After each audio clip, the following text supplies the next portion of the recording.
کہ سامنے جو آئینہ رکھا ہے اسے ایک نظر دیکھ لے، اس پر تیرے جوڑے کی جھلک نظر آئے گی۔ یا رسول اللہ صلی اللہ علیہ وآلہ وسلم، میں ارمان اور شوق میں ڈوبی ہوئی آئینے کی طرف بڑھی اور میرے قدم خوشی سے زمین پر نہیں ٹک رہے تھے کہ آج عالم جنت کے سب سے خوبصورت شخص کو دیکھنے جا رہی ہوں۔ جو ہی نگاہ اٹھائی تو دل پر ایک بجلی سی آن گری اور آرزوؤں کا سارا خرمن جل گیا۔ اب دل کو کسی کروٹ چین نہیں ہے، ہمیشہ اس غم میں سلگتی رہتی ہوں کہ ایک بد شکل، سیاہ فام اور وحشت ناک چہرے کے ساتھ میرا کیوں کر نباہ ہو سکے گا، جبکہ اس کے تصور سے ہی میری طبیعت کو وحشت ہونے لگتی ہے۔ نبی کریم صلی اللہ علیہ وآلہ وسلم زیر لب مسکرائے اور دریافت کیا کہ اپنے جوڑے کا جو سراپا تو نے آئینے میں دیکھا ہے وہ میرے سامنے بیان کرو۔ اس نے ٹھنڈی آہ بھر کر کہا کہ سر سے پاؤں تک مجسمے سیاہی، خوفناک اندھیر، چھوٹی چھوٹی آنکھیں اور موٹے موٹے ہونٹ، چوڑے چوڑے دانت اور چپٹی ناک اور تنگ و تاریک پیشانی، قد و قامت بھی بالکل بے ڈھنگا سا۔ میں چشم نور میں نکھری ہوئی چاندنی اور گلے لالا کی بہاروں کے ساتھ اس وحشت ناک مجسم کا جوڑ کیوں کر جوڑا جا سکتا ہے؟ جب وہ اپنی بات ختم کر چکی تو رسول اللہ صلی اللہ علیہ وآلہ وسلم نے سر اٹھایا اور اس وقت آپ کی آنکھیں سرخ ہو چکی تھیں۔ آپ صلی اللہ علیہ وآلہ وسلم نے شان بے نیازی کے ساتھ ارشاد فرمایا کہ تو نے جو سراپا بیان کیا ہے وہ میرے پیارے بلال کا ہے، ایک عاشق سراپا، ایک مومن وفا کش، اور کائنات کے ایک گوہر نایاب کو پا کر تو بد نصیبی کا شکوہ کر رہی ہے کہ تجھے معلوم نہیں کہ بلال میرا عاشق مجسم ہے، میں نے اپنی پلکوں کے سائے میں اسے پناہ دی ہے، اور سن لے میرا بلال بارگاہ یزدانی میں تقرب کی اس مسند امتیاز پر فائز ہے کہ فردائے قیامت میں اس کے جسم کی سیاہی حوروں کے رخساروں پر تل بنا کر تقسیم کر دی جائے گی۔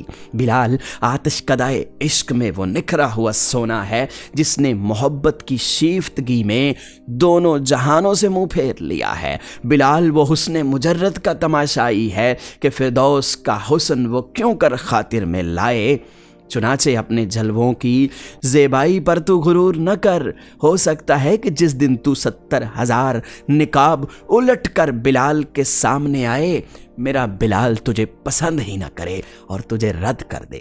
رسول اللہ صلی اللہ علیہ وآلہ وسلم کا ارشاد سن کر وہ اپنے جذبات پر قابو نہ رکھ سکی اور طلعت و جمال کا سارا خمار اتر گیا اور اضطراب شوق میں چیخ پڑی، یا رسول اللہ صلی اللہ علیہ وآلہ وسلم، میری معذرت کو قبول کیجئے، میرے غم کا بوجھ اتر گیا، وہی سیاہ فام بلال مجھے پسند ہے، میں اپنی خوش نصیبی پر نازاں ہوں کہ سلطان کونین کا پروردہ نظر میرے حصے میں آیا۔ قیامت کے دن اسی سراپے کے ساتھ بلال کو اپنی آنکھوں میں بٹھانا چاہتی ہوں۔ چنانچہ اس کی معذرت کو قبول کر لیا اور رسول اللہ صلی اللہ علیہ وآلہ وسلم دعائیں دیتے ہوئے آگے بڑھ گئے۔ ناظرین، عشق کارساز نے ایک سیاہ فام غلام کو اتنا بڑھا دیا، اس کا مقام اتنا بلند کر دیا کہ کونین کے سر کا تاج بنا دیا۔ حضرت بلال حبشی رضی اللہ تعالی عنہ سے کسی نے پوچھا کہ بلال، تم تو بڑی توحید کی باتیں کرتے ہو، تم یہ بتاؤ کہ تمہیں اتنی مار کیوں پڑی؟